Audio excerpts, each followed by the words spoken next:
Taste the Daily.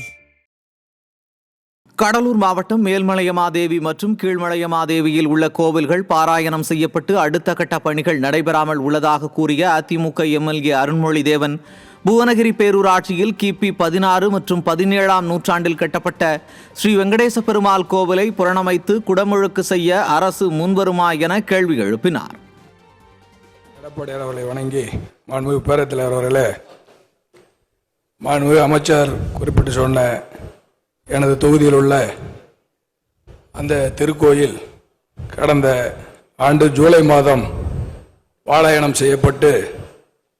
மேல் வளைமலையில் உள்ள நம்முடைய வேதநாயக பெருமாள் திருக்கோயிலும் அதேபோல கீழ் வளைமலையில் உள்ள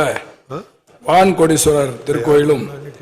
ஒரே நாளில் பாலாயணம் செய்யப்பட்டு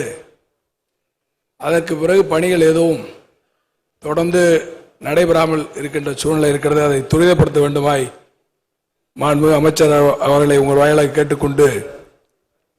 புவனகிரி பேரூராட்சி ஆதிவராகனத்தில் உள்ள அருள்மிகு வெங்கடேச பெருமாள் திருக்கோயில் கிபி 16, 17ஆம் நூற்றாண்டுகளில் கட்டப்பட்டு சோழர் காலத்து கல்வெட்டுகள் அந்த கோயிலில் ராஜகோபுரத்தில் இருக்கின்றன.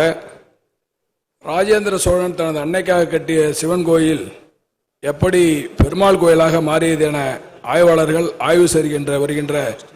இந்த பழமையான திருக்கோயிலை புனரமைத்து குடமுழுக்கு நடத்த அரசு முன்வருமா என்று மாண்புமிகு அமைச்சர் அவர்களை உங்கள் மூலமாக கேட்டு